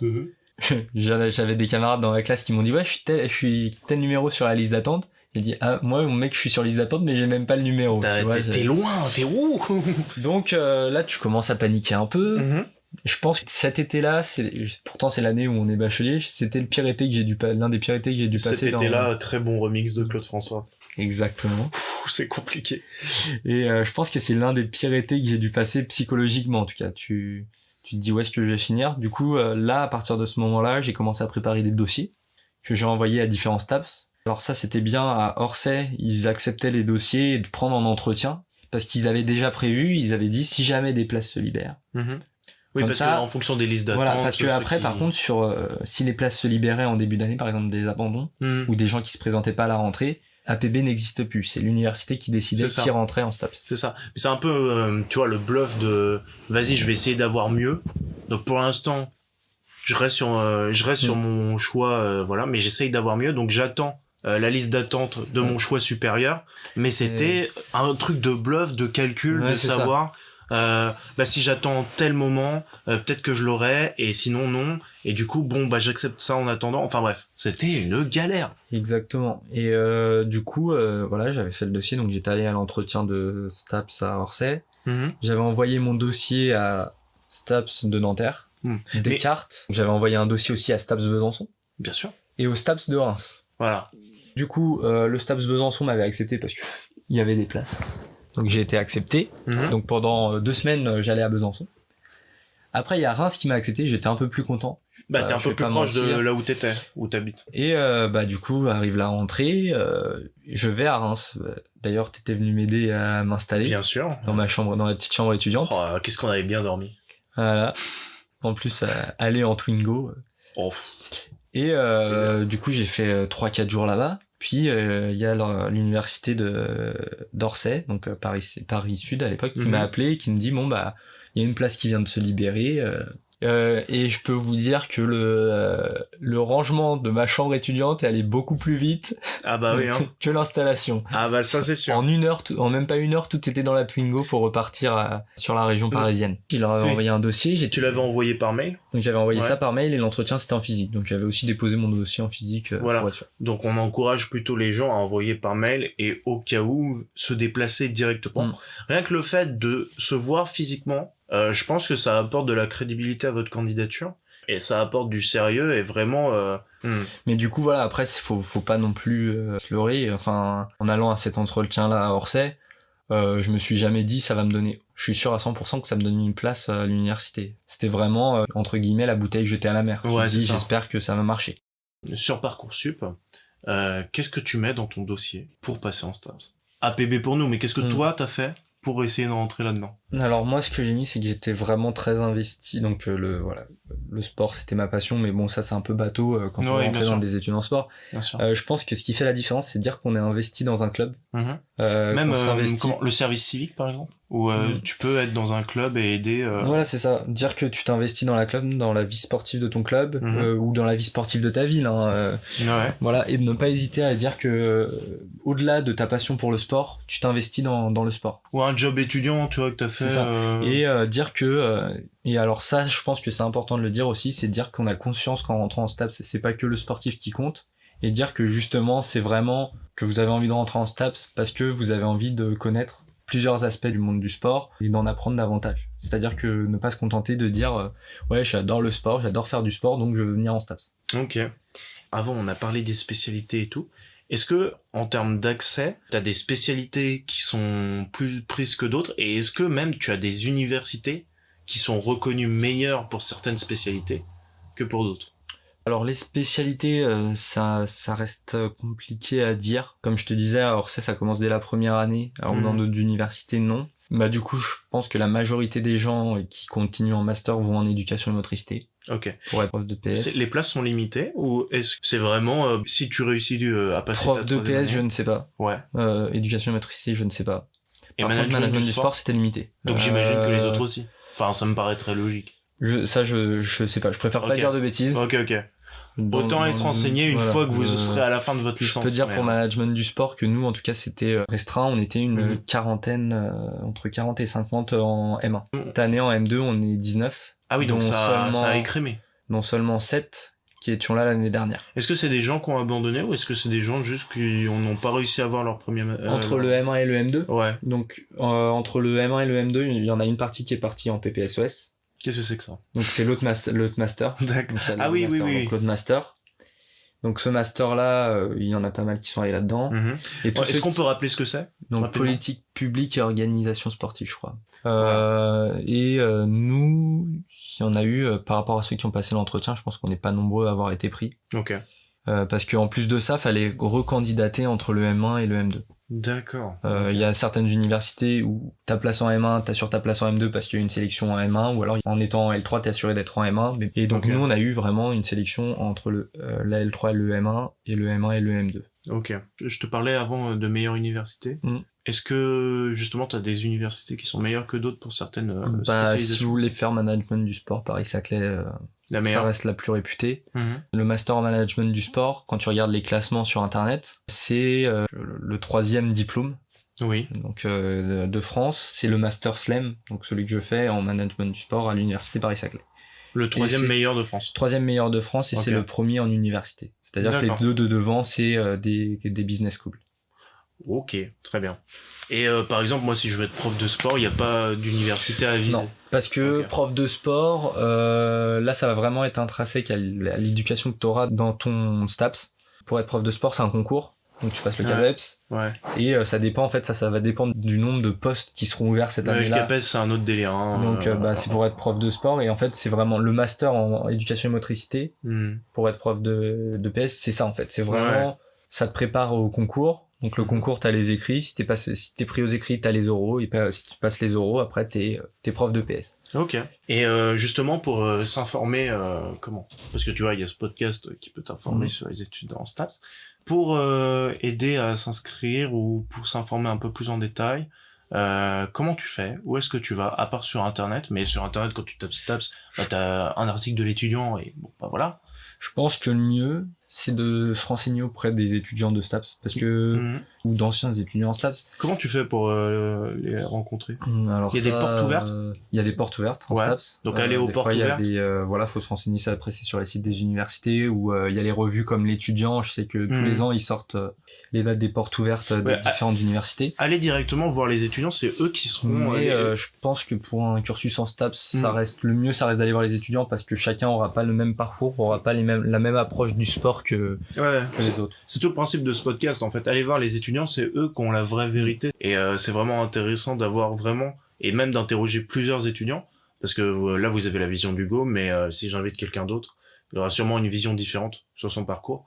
Donc vraiment, essayez de vous faire un avis global là-dessus. Ne pas hésiter, si jamais vous avez déjà LinkedIn ou des trucs comme ça, et que vous voyez qu'il y a des étudiants en STAPS, pas hésiter à les contacter. En général, il y a vraiment cette mentalité STAPS qui est assez cool. C'est ça qui est aussi vraiment cool dans cette formation, c'est que il y a vraiment cette idée d'entraide. À aucun moment t'auras ce sentiment de concurrence où le mec à côté de toi, tu te dis ah putain, s'il bosse mieux que moi, il aura un meilleur job que moi. Et je sais pas si on retrouve ça dans toutes les formations. Mais en tout cas, ça a souligné. Voilà, même si la personne à côté de toi, c'est pas vraiment ton pote, tu vas l'aider. Ok. Alors, c'est aussi accès à la formation, mais là, ça va pas être STAPS. On va parler des écoles qui proposent des formations similaires au management de sport, type Amos, SES, ESG. qui sont des écoles qui te proposent des alternatives en STAPS, en management du sport. Est-ce que toi, je sais que tu t'es renseigné rapidement dessus. Qu'est-ce que tu en penses? Est-ce que tu as eu des retours des gens? Parce que moi, par exemple, je te dis juste ça, le but de l'émission, c'est aussi de débunker les grosses écoles, parce que là, je vous parle d'écoles qui demandent pour une formation similaire à STAPS aux alentours de 10 000 € l'année, sachant que STAPS, c'est largement moins cher. Je te lis par exemple un magnifique avis. Alors je ne dirais pas l'école du coup, mais par exemple, école d'escrocs plus prompte à encaisser l'argent des étudiants que autre chose. Je pense de savoir de quelle école on parle. Assez clair. Alors, figure-toi que c'est une des meilleures écoles que j'ai prises. Ah oui, voilà. D'accord. Et l'autre avis, pareil, c'était sur la même école, tu vois, mais il m'a beaucoup amusé. Un professeur de cette école a pris ma commande Uber Eats sans chercher à comprendre et aucune aide de l'accueil pour trouver le professeur voleur. Voilà, ça vaut 1 étoile sur Google, ça par exemple. Mis à part ce commentaire un peu lunaire, qu'est-ce que tu penses, toi, de ces écoles? Est-ce que ça peut être une bonne alternative à STAPS? Ça, du coup, c'est plus pour des personnes qui veulent faire du management du sport, j'imagine. Oui, là, c'est vraiment le management du sport. Ouais. Les écoles, enfin, il n'y a pas vraiment d'équivalence. Alors, même si vous trouvez des endroits où ils vous disent la formation STAPS, là, je parle de la licence. Si vous trouvez des endroits qui vous disent non, mais vous inquiétez pas, nous, on fait comme STAPS. Il faut fuir. Vous avez l'équivalence. N'y allez pas. Je sais qu'à une époque, il y avait, je crois que c'est vers Saint-Germain, ils proposaient une genre de prépa, entre guillemets, STAPS. N'y allez pas. En aucun cas, ça vous donne un accès à une formation pas de prépa STAPS, n'y allez pas. Non, voilà, c'est vraiment STAPS, il y a que STAPS qui le fait et c'est tout. Après, du coup, pour en venir à ces écoles de commerce-là. Oui, c'est plus considéré finalement comme des écoles de commerce, bien sûr. Personnellement, je m'étais renseigné auprès de l'ESG et de la SMS à une époque. Si vous pouvez rentrer dans un master STAPS management du sport comme je l'ai fait, faites-le parce que ça vous coûtera beaucoup moins cher. Après, si vous êtes pas pris ou vous avez pas la place ou vous voulez rester dans votre région, ce que je peux comprendre, ça peut être une bonne alternative, mais choisissez bien votre école. Moi, je sais renseignez-vous. J'avais regardé par rapport à ce que proposait l'ESG et si j'étais pas pris à Orsay, c'est vraiment là où je voulais aller parce que par rapport à ce qu'il me montrait et ce qu'il proposait, c'est vraiment ce qui m'intéressait. Est-ce que tu penses que tu aurais eu la même qualité de formation? J'aurais pas eu la même qualité de formation, ça c'est sûr. Par contre, j'aurais pu avoir de l'alternance. Ça aurait été moins bon. Ça aurait été moins bon. Ça aurait été moins bon, ça. Moins bon à 10 000 € quoi. Voilà, j'en suis quasiment certain. Après, voilà, t'as le côté alternance qui peut être peut-être plus intéressant pour certaines personnes, mais. On n'a pas parlé des formateurs en STAPS, mais c'est quoi, c'est qui sont ces formateurs? C'est des professionnels, c'est des intervenants, c'est des professeurs qui sont là tout le temps? Nous, en management du sport. Donc, on a notre directeur de master, lui, c'est surtout, il travaille surtout dans le milieu universitaire. C'est d'ailleurs le directeur des relations internationales de mon université. Donc, c'est avec lui que j'étais en contact quand j'étais au Canada. Et donc, il a écrit pas mal de livres. Ils ont un très gros réseau, donc c'est-à-dire qu'on a des intervenants quand même qui en impose un peu. Là, par exemple, on va avoir dans pas longtemps un mec qui travaille au siège social de Nike aux États-Unis. Ok. Oui, donc c'est quand même des beaux noms avec des vraies références. Voilà, c'est des mecs qui ont. On a eu des cours de droit du sport cette année. Notre intervenant en droit du sport, c'est un avocat qui a travaillé sur des grosses affaires, notamment les paris truqués de Montpellier. Avec les frères Karabatic. Ouais, d'accord. Donc tu vois, c'est quand même, c'est un exemple parmi d'autres. Hein, donc c'est quand même des intervenants qui ont un gros background, si on peut dire ça comme ça. Ouais, donc je sais pas si t'as ces qualités-là d'intervenant dans les autres écoles, mais par exemple pour le coup, le ESG, j'avais un contact de quelqu'un qui avait travaillé avec des écoles de commerce. Qui m'a dit le ESG, si tu trouves que la formation correspond à tes attentes, tu peux y aller. Enfin, c'est pas. Ouais. Peut-être que voilà, si vous voulez faire absolument de l'alternance, pourquoi pas. Mais est-ce que limite ce serait pas plus intéressant de faire juste un truc de commerce? Alors une école de commerce peut-être moins chère. Effectivement, vu de ce point de vue-là, c'est vrai que si c'est vraiment le marketing, l'événementiel sportif qui vous intéresse, vous pouvez tout à fait prendre quelque chose qui est beaucoup plus général. Ouais. Et après, postuler dans des organisations sportives. Enfin, moi je voyais avec mon stage à la Fédération française de natation, il y en a qui travaillent là-dedans et qui ont pas du tout fait d'études dans le sport. Aller voir des étudiants. Ouais. Et aller faire les portes ouvertes. Ouais. Très, très intéressant de voir le mood des étudiants, des professeurs. Parce que des fois on vous vend des beaux locaux et tout, pas tout le temps d'ailleurs, mais des beaux locaux et tout. Qu'est-ce qu'il y a concrètement derrière ça? Faut pas Juste voir le visuel, on va dire. Voir le visuel, très intéressant. Voilà, c'est ça. Les écoles de commerce, faites toujours attention, enfin, sans vouloir les dénigrer ou quoi. Ça reste du commerce, ils veulent vendre leur truc, donc ils vous montreront que les bons côtés. Bien sûr. Je vais passer aux points positifs et négatifs de la formation. Toi, est-ce que il y a des points positifs que tu veux retenir absolument et que tu avais envie de dire? Les points positifs, du coup, c'est la polyvalence de la formation. On n'est pas dans une formation, alors ça va beaucoup parler de sport, c'est pour ça qu'il faut aimer le sport, mais tu vas voir plein de sujets différents et l'anatomie, moi ça avait été une de mes grosses révélations. Alors j'étais pas particulièrement brillant en anatomie, mais t'apprends quand même des choses ultra intéressantes. Enfin, je trouve que c'est important de savoir comment fonctionne son corps. Quand t'es un minimum sportif, c'est bien de savoir ça. Après, on a vu de la psychologie et tout, donc la polyvalence c'est vraiment un gros atout. Qu'est-ce qu'il y a d'autre comme point positif? Le côté humain, le côté social, c'est... J'ai côtoyé des personnes, je pense, si j'avais pas fait STAPS, je les aurais pas côtoyées, et voilà. Bien sûr, mais même l'expérience au Canada, voilà. C'est ça, c'est quelque chose qui est vraiment bien pour ça aussi. S'il y a des points négatifs à donner, en revanche, comme je le disais tout à l'heure, c'est peut-être le manque de professionnalisation, entre guillemets, dans le sens où tu fais pas beaucoup de stages. Enfin, ça manque. Quand tu vois certaines personnes qui sont en école de commerce ou dans des écoles... et qui ont déjà fait 3 stages de 6 mois, tu fais bon. T'es un peu. Voilà, après. Et le gros point positif que moi je trouve cette année, c'est que ma formation est entièrement en anglais et ça, c'est quand même une grosse plus-value. Et avoir des étudiants étrangers avec nous, c'est cool. Bien sûr. Et on n'a pas parlé du milieu associatif au STAPS. Comment ça se passe là-dedans? Est-ce que c'est assez puissant ou pas du tout? Enfin. Alors, sans vouloir être critique ou quoi, quand je suis arrivé en STAPS, nous, à STAPS Orsay, dans mon souvenir, on avait 2 associations étudiantes. Donc des STAPS à Orsay. Et au cours de ma 3e année, donc pendant que j'étais au Canada, ils sont regroupés pour en faire qu'une seule, BDE STAPS Orsay, qui a l'air de faire quand même beaucoup plus de trucs. Après, ça reste à voir vu qu'il y a eu le Covid, mais qui a l'air de faire beaucoup plus de trucs et qui donne beaucoup plus envie de s'investir. Est-ce que il y a eu un moment marquant qui t'a rendu fier, ou alors tu t'es dit enfin à ce moment-là je l'oublierai jamais? Est-ce que t'as eu un moment marquant de ce truc? Marquant en STAPS, tu veux dire? Ouais, en STAPS, ou après tu vois t'as eu des stages assez courts, donc peut-être pas à ce moment-là, mais est-ce qu'il y a eu vraiment un moment marquant où t'as fait c'est pour ça que je fais ça?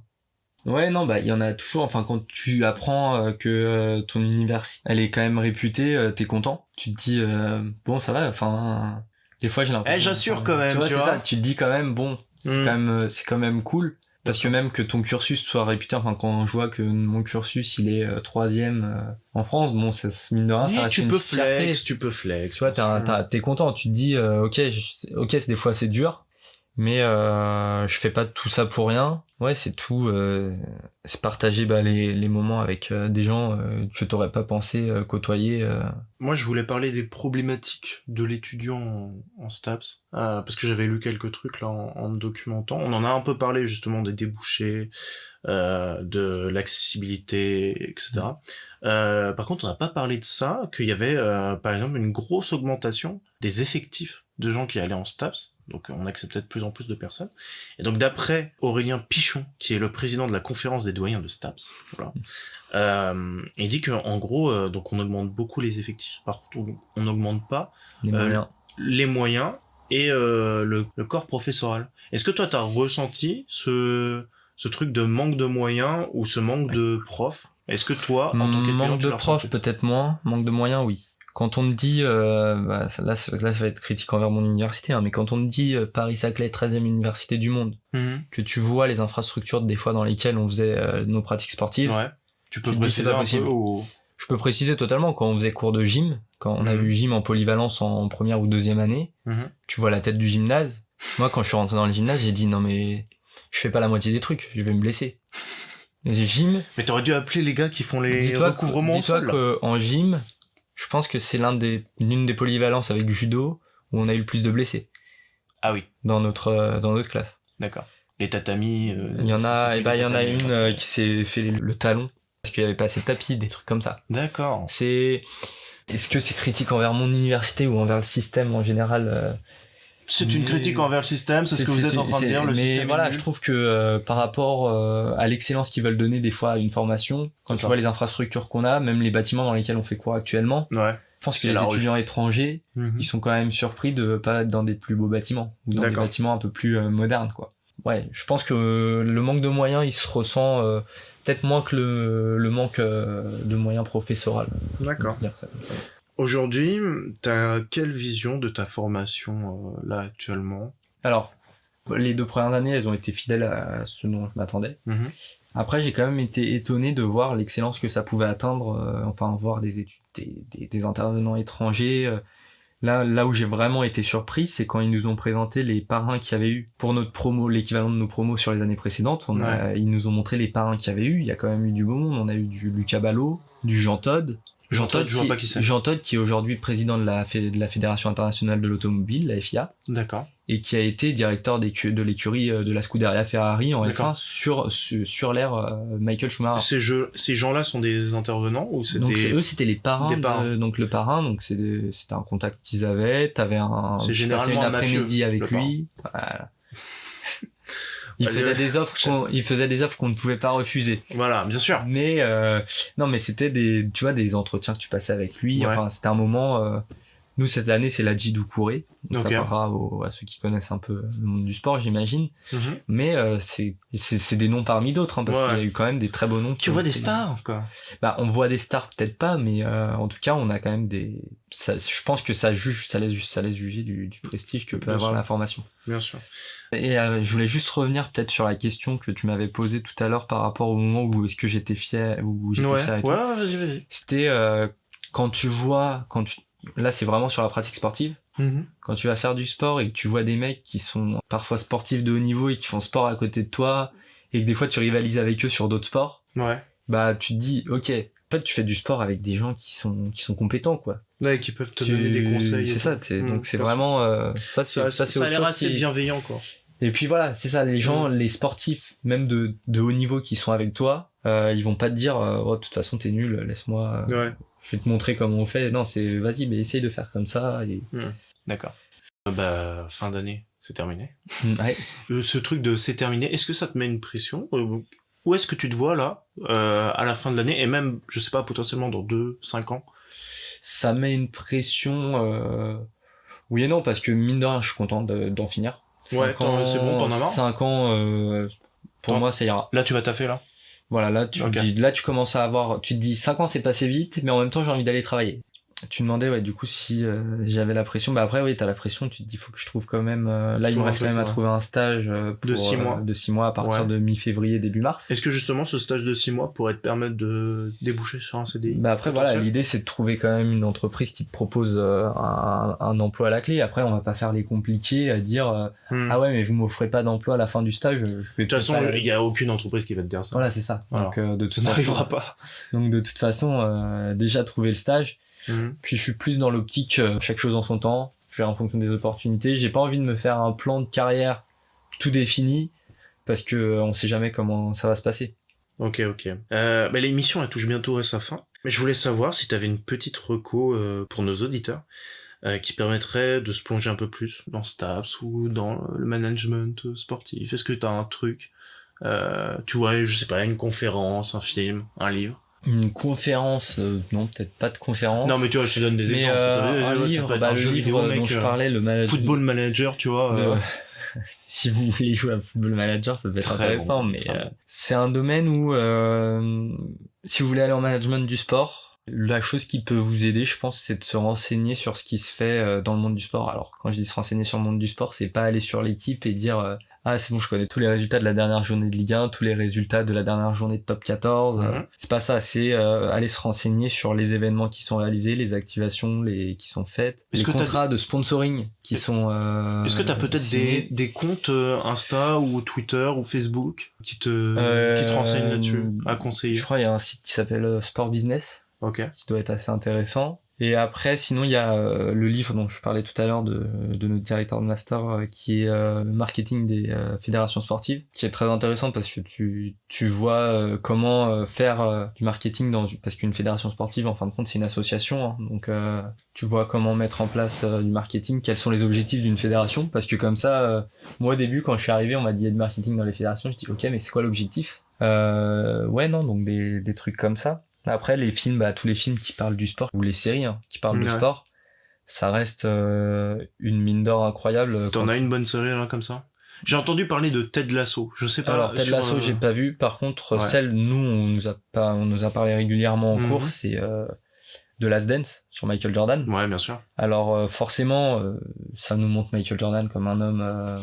On voit pas ses mauvais côtés, on va dire. Bien sûr. Ça permet de revenir sur la naissance. Une légende, puis la naissance de la puissance de Nike. Oui, bien sûr. Non, faut pas oublier quand même que il y est pas pour rien, Michael Jordan. Puis ça, je trouve que par rapport au sport business, c'est quand même un exemple assez incroyable. Je crois que Michael Jordan, c'est le seul qui a sa silhouette en logo, quoi. Tu vois. Ouais, c'est ça, c'est l'un des seuls sur une marque comme ça.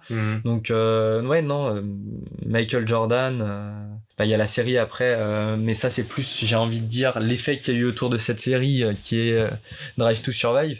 Parce que la Formule 1 aujourd'hui, personnellement, je trouve que c'est l'un des meilleurs exemples de comment conquérir un nouveau public et comment relancer un sport qui était vieillissant. Mais alors justement, c'est très intéressant. Enfin, pour y avoir un débat, on va vraiment raccourcir le truc. Je dis juste ça.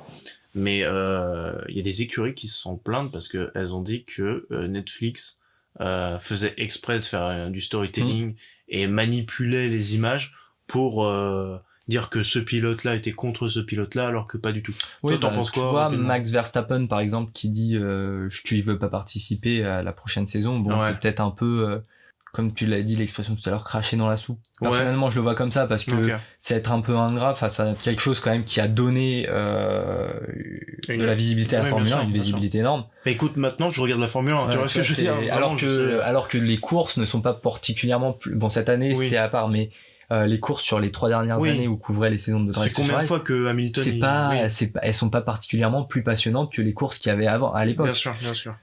Donc voilà, là, on arrive vraiment à la fin. Je voulais savoir où est-ce qu'on peut te retrouver, que ce soit sur les réseaux sociaux, pour avoir des informations sur Staps, si des gens ont des questions. Il y a Hugo Martinez Munoz sur LinkedIn. Si vous voulez pour une question. Après, je le mettrai en description de toute façon. Il y a Instagram. Voilà, je pense que si vous avez après, il y a mon mail, si vous voulez, à l'ancienne. Mais si vous avez LinkedIn suffira. Voilà, c'est ça. Si vous avez des questions sur Staps, je serais ravi d'y répondre en tout cas. Et puis. Ok. Voilà. Bon, super. Hugo, merci beaucoup d'être venu nous parler de tes études. Merci. J'espère que t'as passé un bon moment. Oui, très. Ça va. Ça m'a fait plaiser. Tu souffles, la pression descend ou t'as pas de pression? Non, ça allait. Zéro pression, comme d'habitude. Parler de ce qu'on sait, de ce qu'on fait, ça, c'est pas trop, pas trop de pression. Bon, ça va alors. Merci à vous d'avoir écouté cette émission, j'espère que ça vous a plu. En tout cas, si c'est le cas, n'hésitez pas à vous abonner à ce podcast, ou bien à le noter sur iTunes avec une critique de votre plus belle plume. Ça ferait extrêmement plaisir. J'ai créé un compte Twitter @qu'est-ce que tu vas faire plus tard, j'ai pas trouvé plus long comme nom, où je relayerai les infos du podcast et ce dont on a parlé à chaque épisode. Voilà, je crois que j'ai tout dit. J'espère que tu sais maintenant un peu plus ce que tu vas faire plus tard. À très très vite pour un prochain épisode. Salut. Goodbye. Que se passe-t-il? Moi, je te dis, qu'est-ce que tu veux faire? Et tu me réponds, je n'en sais rien, que veux-tu faire? Là, je n'en peux plus. Je suis en bout du rouleau. J'ai envie de rentrer, me foutre mes servantes et terminer mon choix. Je pense qu'il est un peu trop tôt pour faire un choix. D'accord. Mais mon choix est fait. Ah, donc vous avez choisi. Bon, récapitule dans le calme. Bon voyage, arrivederci, sayonara, adieu, bon débarras, bon vent, que le diable t'emporte à 312 km. Qu'est-ce que vous faites mercredi prochain? Mercredi prochain, rien. Parfait. L'ami chez qui on devait aller ce soir redonne un dîner, vous êtes bien sûr invité. C'est vraiment très gentil, ça. Non, c'est normal, on vous a raté aujourd'hui, on ne va pas vous rater la semaine prochaine.